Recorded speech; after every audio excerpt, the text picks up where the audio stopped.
ఏంటి చికెన్ నువ్వు ఫ్రెండ్ అయ్యా దేనికి తినడానికా? నమస్కారం అండి, అందరికీ స్వాగతం. ఈరోజు వీడియో నాకు చాలా ప్రత్యేకమండి. పెళ్ళయ్యాక ప్రతి అమ్మాయి ఎంత బిజీగా ఉన్నామో ఒక్కసారి పుట్టింటికి వెళ్దామనిపించే రోజులు ఉంటాయి కదా. ఎందుకో తెలుసా? నాన్న ప్రేమ కోసం, అమ్మ ఒడిలో కాసేపు పడుకోవడం కోసం, ముఖ్యంగా అమ్మ నీ చేతి వంట తినాలి అని చెప్పడానికి. హోటల్లో ఎంత తిన్నా, బయట ఎంత మంచి రెస్టారెంట్కి వెళ్ళినా అమ్మ చేతి వంట రుచిని మాత్రం ఏది మించదు. ఏమంటారు? ఈరోజు మా అమ్మ తన చిన్నప్పటి పద్ధతిలో ఎలాంటి రెడీమేడ్ మసాలాలతో లేకుండా చికెన్ కూర చేయబోతుంది. మీ అమ్మ కూడా ఇలాగా చేసేదా? కామెంట్లో తప్పకుండా చెప్పండి. సో నాన్న అయితే చికెన్ తెచ్చేశారు.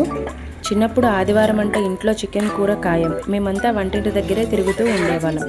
అమ్మ ఇంకెంతసేపు అని 10 సార్లు అడిగేవాళ్ళం. అమ్మ మాత్రం నవ్వుతూ ఇంకొంచెం ఆగు, బాగా ఉడికితేనే రుచి వస్తుంది అనేది. ఇప్పుడు ఆ రోజులు గుర్తొస్తే మనసు నిండిపోతుంది. కాలం మారిపోయింది కానీ అమ్మ ప్రేమ మాత్రం ఎప్పటికీ మారదు. సో చిన్నప్పటి ముచ్చట్లాపి ఇప్పుడు రెసిపీ స్టార్ట్ చేద్దామా? ముందుగా తాజా చికెన్ని బాగా కడిగి పెట్టుకున్నాం.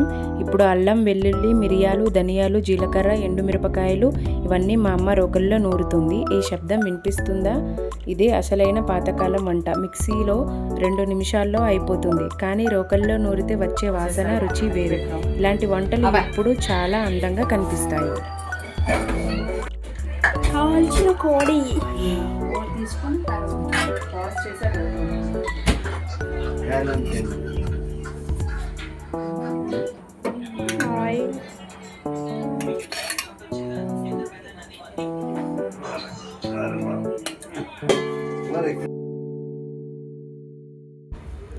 స్టవ్ ఆన్ చేసుకొని ఆయిల్ సరిపడా వేసుకొని ఆనియన్స్ వేసి కొంచెం వేగిన తర్వాత కోసిపెట్టుకున్న పచ్చిమిరపకాయలు అయితే వేసుకోవాలండి.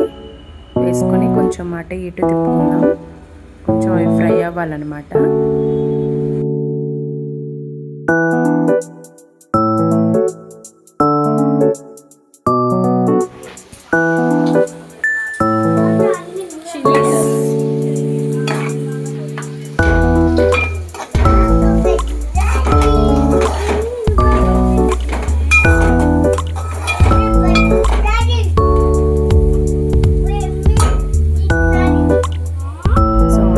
మిర్చి వేగిన తర్వాత మనకి సరిపడా పసుపు అయితే వేసుకోవాలండి. వేసుకొని మళ్ళీ ఒకసారి తిప్పుకుందాం.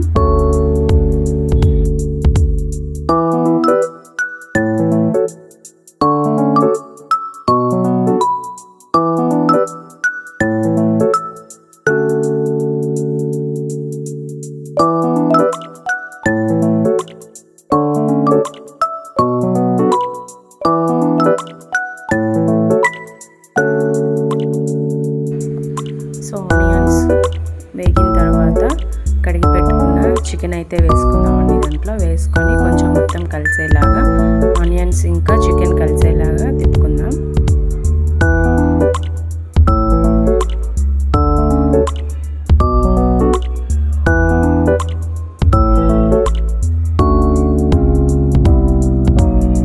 సో చూసారుగా, మొత్తం ఇట్లా అయితే కలుపుకున్న తర్వాత నెక్స్ట్ ఇంకా దాన్ని మూత పెట్టేసుకుందామండి. దానిపైన చూసారుగా కొంచెం దగ్గరికి అయిపోయింది కదా అండి కూర. కర్రీ కొంచెం అట్లా వాటర్ కూడా బయటకు వచ్చిన తర్వాత మనం ముందుగా నూరు పెట్టుకున్నాం కదా అండి మసాలా, అదైతే యాడ్ చేసుకుంటున్నాం. సో యాడ్ చేసుకొని మళ్ళీ ఒకసారి మొత్తం మిక్స్ అయ్యేలాగా కలుపుకుందాం. కలుపుకొని మళ్ళీ కాసేపు మూత పెట్టేసుకుందామండి. ఇప్పుడు చికెన్లో ఉప్పు, పసుపు, అమ్మ నూరిన మసాలా, కొద్దిగా కారం వేసి నెమ్మదిగా కలుపుతున్నాం. ఈ కూరలో రెడీమేడ్ మసాలా లేదు, రంగు కోసం ఏమీ వేయలేదు. అయినా చూడండి ఎంత అందంగా ఉందో.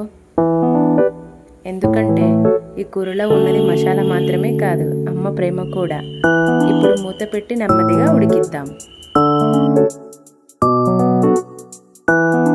చూడండి, మా అమ్మ చేసిన చికెన్ కూర రెడీ అయింది. ఈ వాసన మీ దగ్గరికి వస్తే మీకు కూడా మీ అమ్మ గుర్తొచ్చిందేమో.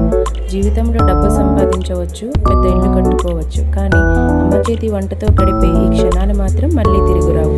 అందుకే సమయం దొరికినప్పుడల్లా మీ అమ్మతో కూర్చొని మాట్లాడండి. అమ్మ చేతి వంట తినండి, ఆ జ్ఞాపకాలను దాచుకోండి.